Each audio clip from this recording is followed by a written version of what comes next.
Hello, everybody. Welcome to Bible study. The lesson is called Peace. And I think if you've been watching my lessons lately, then you know that I've been talking a lot about the potential for civil war, the real, honest to goodness potential for civil war in the U.S. So I thought I would talk about that one more time before the election. So I'll just start right into the lesson. Ecclesiastes chapter 3 tells us, very famous scripture, even in a rock song in the 60s. To everything there is a season, a time to every purpose under the heaven, a time to be born and a time to die, a time to plant and a time to pluck up that which is planted. I'll stop right here and say the people on the left want to pluck up, essentially, that which our founding fathers planted. We've been watering it long and long. In fact, one of the founding fathers, I think maybe Thomas Jefferson, said that the tree of liberty must from time to time be watered with the blood of tyrants and patriots. And so there's a time to plant and a time to pluck up. Now, obviously, he's talking about crops and things like that, so I'm using it in an allegorical way. But I believe that the people on the left, Antifa type people and, BLM and people like that, they want to uproot the Constitution and all that we have enjoyed for the last 250 some odd years, 240 some odd years. Now I realize that the black people have not enjoyed the kind of freedom that the rest of us have for most of that time. And maybe it is that God is going to whip us for it. Maybe so. Because, it is true that the black Americans have not enjoyed freedom the same as we have until in the last really 40, 50 years. It's been a gradual thing. There is no federal law now that institutes racism. There is no law on the books, federally at least. I don't know about maybe in some local municipalities or whatever, but there is no law on any book federally that institutes racism. Americans are free. Verse 3, a time to kill and a time to heal, a time to break down and a time to build up. Just think on that a little while. A time to weep and a time to laugh, a time to mourn and a time to dance, a time to cast away stones and a time to gather stones together, a time to embrace and a time to refrain from embracing, a time to get and a time to lose, a time to keep and a time to cast away, a time to rend and a time to sow, a time to keep silence and a time to speak. This is my time to speak. That's why I've been doing this for a while. I've been talking about this potential civil war for a while. I've been trying to, I'm appealing for peace, but I'm telling freedom-loving Americans at the same time, be prepared for war. There's a verse that I failed to put in this lesson. The horse is prepared unto the day of battle, but the Lord gives the victory. Maybe it's a paraphrase. Maybe I didn't say it exactly right. But the horse is prepared unto the day of battle. Be ready. Be ready. But the Lord will give the victory if he wants us to have the victory. Abraham Lincoln once wrote that about the Civil War. He said, the Lord wills this war. In other words, the Lord wants this war to happen, and he can give the victory to whomever he will, to either side. And that's where we sit right now. There's some remarkable similarities in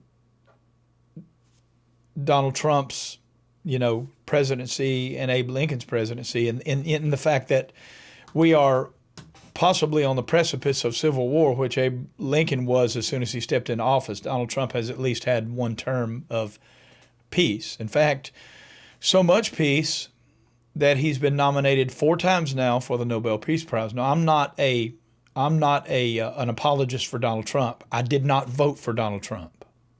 I voted for Jesus because I've already done the video about why I couldn't in good conscience vote for Donald Trump, because he supports the Sodomites, which the Bible does not. The righteous kings in the Old Testament got the Sodomites out of Israel, or at least out of Judah. And so, you know, the fact that he supports them is an unrighteous thing. So I didn't vote for Donald Trump. So I'm not an apologist for Donald Trump. I'm an apologist, you know, I guess in a sense. Obviously I'm an apologist for Christ. I'm giving an answer for what I believe and why I believe it. The Scriptures. But I guess I am kind of being an apologist for freedom-loving, conservative America. And there are some similarities, like, you know, for instance, Lincoln's secretary's name was Trump, and Trump's secretary's name was Lincoln. I'm just kidding. Y'all know that Kennedy thing, you know, where, you know, his secretary was named Kennedy and Lincoln's secretary was named Kennedy, and Kennedy's secretary, I think, was named Lincoln or something like that. I don't know, some kind of something like that. But there was some real similarities. But so I was making a joke there. But there are some similarities. You know, we are right on the precipice of civil war, and it is the Democrats that are bringing it again. And listen very carefully to what I'm about to say. They are, okay, in the first Civil War, part of the reason that they were fighting was to keep slavery intact.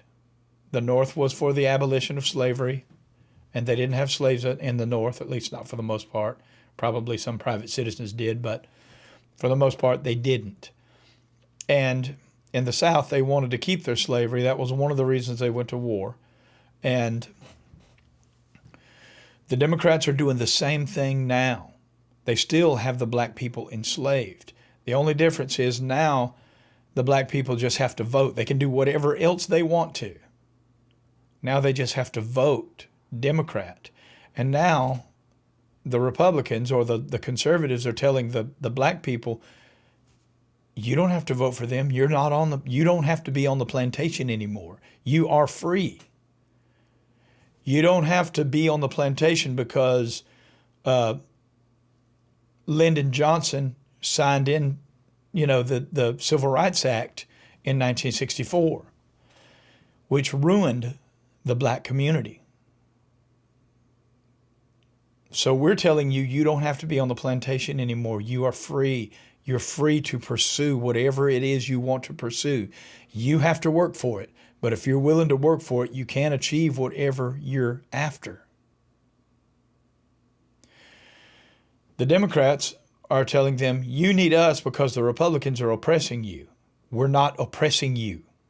We conservatives are not oppressing you.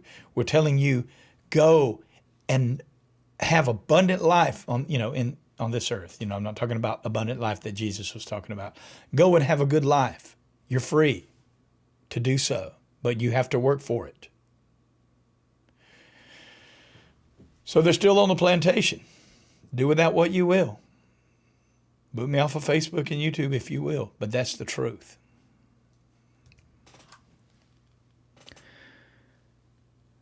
A time to love and a time to hate. A time of war and a time of peace. I certainly want there to be peace. We have an adversary out there in the Pacific or in the Asian world called China. A very large nation with a very large population, large modern mechanized military, like, you know, pretty much as modern as us, although they don't have the nukes that we have. Maybe not quite as modern as us, maybe not quite as technologically proficient as us, militarily speaking, but they're pretty close. They can inflict some serious damage on us. It appears like we're going to have to go to war with them at some point. Now, I believe that China is funding a lot of these organizations like Antifa and BLM. At least I believe they're funneling money in. You know, George Soros, of course, is famous for pouring out funding of such things as, you know, BLM, Antifa, you know, left-wing opposition groups. I believe China is funding a lot of that. When I was a kid, I always heard the Chinese called the Red Chinese, and that got me to thinking about Revelation chapter 6, the second seal of Revelation chapter 6, where in verse 3 we read, "And when he had opened the second seal, I heard the second beast say, 'Come and see.' And there went out another horse that was red, and power was given to him that sat thereon to take peace from the earth, and that they should kill one another, and there was given unto him a great sword." So it's possible that the him is Xi Jinping, the Prime Minister of China, who actually is working on becoming Prime Minister for life in China. And he is aggressively trying to become the superpower of the world, trying to overtake us. We are free. We want to help people be free if they want to be free. Now, I think that we are wrong in trying to force democracy on places like in places in the Islam nations where they don't want democracy. But we have a democratic republic, and we want to help anybody that wants it to get it. So I believe that China is very possibly the red horse that wants to take peace from the earth. And so they're dividing us against one against another, left against right, conservative against liberal, Christian against atheism. That's essentially what it is, because America is basically a Christian confessing nation, and China is an atheistic nation that persecutes Christians and even Muslims. I'm not a Muslim. I believe Islam is a false religion. But they persecute Muslims. They have a couple of million of what they call Uyghurs, which are Chinese Muslims in prison camps, and they're using them for slave labor and all kind of stuff like that. And they tear down churches, and I don't know if they have Christians enslaved, but I know that they tear down their churches. I've seen video of them tearing down their churches, of them bulldozing their churches and things like that. I believe that China is the red horse that is to take peace from the earth, and it's very possible that Xi Jinping is the him to whom a great sword was given to do that job. Having said that, I want to appeal to everybody on the left and on the right that the Bible tells us. Now, obviously, Paul is talking to Christians. If you claim to be a Christian, and if you don't, become one. But I just want to say that the Apostle Paul said in Romans 12, verse 18, "If it be possible, as much as lieth in you, live peaceably with all men." We're supposed to try to live peaceably with all men, even our enemies. Jesus said, love our enemies. Now, we're not supposed to love God's enemies, but we are supposed to love our enemies. And the Apostle Paul was appealing to us that as much as lieth in you, I mean, almost no matter what it takes, live peaceably with all men. Now, the people on the left think Donald Trump is some kind of a tyrant. They despise him. They think that he is trying to take away democracy. And it seems to me, and like I said, I'm not an apologist for Donald Trump. I didn't vote for him. I wrote Jesus' name in. It seems to me that they think that he is trying to take away democracy. I hear that a lot from them, from their rhetoric. And I really don't get it, because he seems to me to be trying to make people able to live a free life by giving them, by helping create jobs and taking away, what's the word I'm looking for?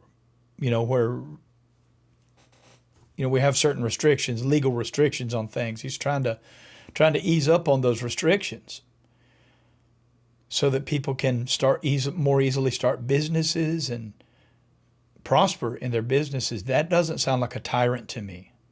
The only person that would call him a tyrant is somebody who is a communist, who believes that because he owns property, he's a tyrant. Because the main tenet in communism is the abolition of private property. And I believe one of the reasons that they hate him so bad is because he owns so much private property. So I thought about a story about a man named Jehu, who was anointed to be king, like a prophet went into a little dwelling where he was, and he was sitting talking to some other, pretty tough dudes. And the private went in and said, "Can I talk to you in another room?" And so they went into this other room, and he poured oil on his head and anointed him the king. So then Jehu comes out, and the man runs away because Elijah told him to go anoint, or Elisha, maybe it was Elisha, told him to go anoint Jehu as king and then to run away as quickly as possible. So he poured the oil on his head, declared him to be king, and then ran out the door. And when Jehu came back out, those men said, What did that crazy dude say? And he said, "Well, he said that I'm anointed king." And they stood up immediately and blew a trumpet and anointed him king. And then he was told that he was supposed to annihilate the house of Ahab, who was a wicked king who was married to a woman named Jezebel. Ahab was already dead, and his son Jehoram was sitting on the throne. And so Jehu goes about to do that. And so we pick up where he meets up with Jehu, where Jehu meets up with Jehoram. 2 Kings 9:22, and it came to pass when Joram, which also is called Jehoram, saw Jehu, that he said, "Is it peace, Jehu?" And he answered, "What peace, so long as the whoredoms of thy mother Jezebel and her witchcrafts are so many." And that's the way the left feels about Donald Trump. They believe that he is a wicked man. Now, I'm not saying he's like a super righteous dude or anything like that, but they believe that he's just like the worst person in the world. And they want to go after him the way that Jehu is going after Jezebel. So now we move on down the chapter where he comes to confront Jezebel. Jezebel was sitting up in the tower of the palace, painting her face, when Jehu rode up.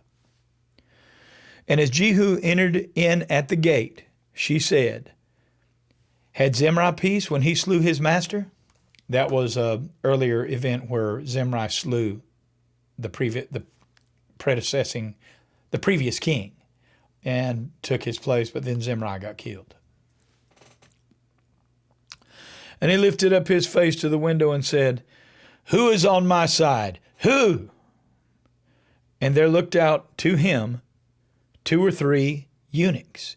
And he said, "Throw her down." So they threw her down, and some of her blood was sprinkled on the wall and on the horses. And he trode her underfoot. That's what they want to do with Donald Trump. Let me stop right here. Now, let me go ahead and just read the rest of this, and then I'm going to say something before I forget about it. And they went to bury her. Let me see. I think verse 34 maybe. And when he was come in, he did eat and drink and said, "Go, see now this cursed woman and bury her, for she is a king's daughter."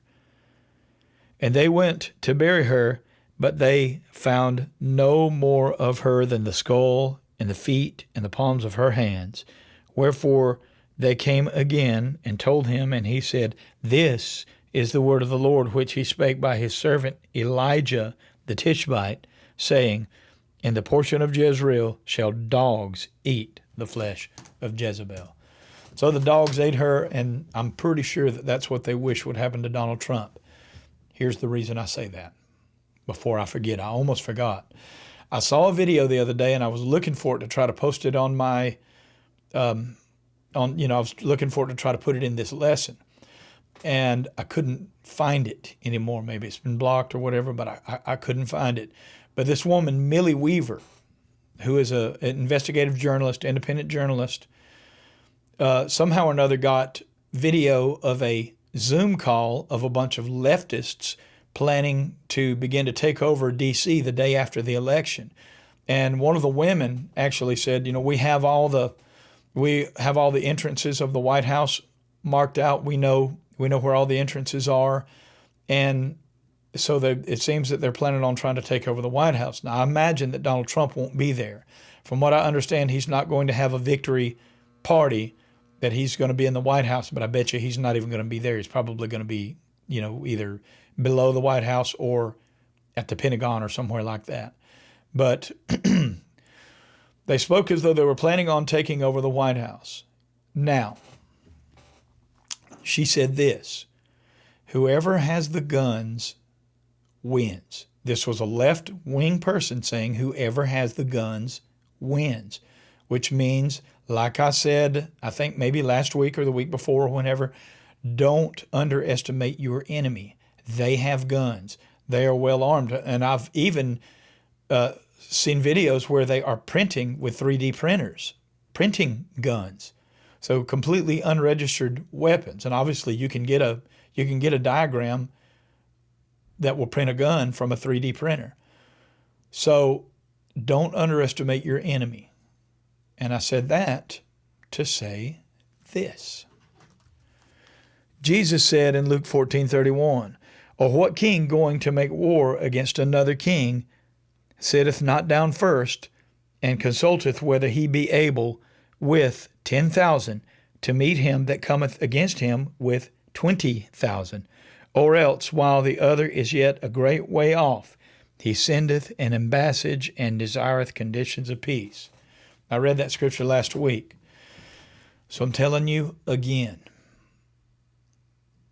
you better be prepared. Like I said, the horse is prepared unto the day of battle, but the Lord gives the victory. You better be prepared, and if you're not prepared, you might want to be prepared to make peace. But if you do make peace with them, you may give up a lot. They're communists, and communists are ruthless. Communists don't have soft hearts because they're atheists. They don't have compassion for other people because they believe that we're animals. And so whatever's good for the whole, communist organization, like for instance in the Soviet Union, whatever was good for the Communist Party, it didn't matter what was good for the people. Whatever was good for the party is what goes. That's the way they are. So if you make peace with them, you may die to regret it. I would say live to regret it, but you may very well die. So I advise you to be prepared. And at the same time, I'd say to you that if it be possible, as much as lieth in you, as much as within you, strive to live at peace with all men. By the time you watch this video, the election will have happened. Or I'm saying, by the time my next video comes, let me put it that way. This is my last video before the election. By the time my next video comes, if it does, which Lord willing it will, I don't see any reason to think that it wouldn't. Things could change drastically in a week. And by the way, the prophecy of Dana Coverstone is false. I just thought about that. He prophesied that, last night, there was supposed to be some great event. Well, there doesn't seem to have been any sort of great event that happened last night, unless somehow I missed it today. So you don't have to trust Dana Coverstone. He's talked about all this stuff that's supposed to happen in November. It's probably not going to be as bad as he said it was. My brother Kevin Ray actually sent me a video of him and said, hey, he's wearing a Mossad t-shirt. And his camera was mirroring, so it was read backwards, but it said something like Mossad, nothing is as it seems, or something like that. And but it said Mossad. So the guy's probably like a Freemason or something like that. I don't know that for sure. I can't verify that, but I know one thing for sure. His prophecies are not going to come true the way he said. It may be weird because we are in November at election time and it is a very contentious election. But I don't believe that you need to listen to the prophesyings of Dana Coverstone. I'm not saying it's going to be great. I'm not a false prophet that's saying, hey, everything is going to be great and, we're going to push back those enemies. I don't know that that's true. But I do know that Dana Coverstone had said things that didn't come to pass. That makes him a false prophet. This is my last video before the election. And by then, we could very well be at civil war. Strive to be at peace. Prepare for war. That's all. If you're watching by Facebook and or YouTube, then do as the kids say and smash the like button. And go to my, if I can find it here, go to my YouTube page, which is Bible Study with R.K. Brown, and I have 230 subscribers now. So within 2 weeks, I picked up 5 subscribers. Hooray! So go there and subscribe. Hit the like button on this on Facebook and on YouTube. Hit the bell on YouTube so that you can be notified whenever I upload a lesson like this one. Although I've never done a lesson quite like this one. And Lord willing, I will see you next week at the end of a peaceful week. Jeremiah told the people after they were carried off into Babylon, pray for the peace of the city, because therein lies your peace. If the city is peaceful that you live in, you will have peace. So pray for that city. Pray for this nation. Pray for the peace of the United States of America. Pray for the peace of China so that they can be at peace and stand down. The rider can maybe not be on the red horse yet. Pray for peace, y'all.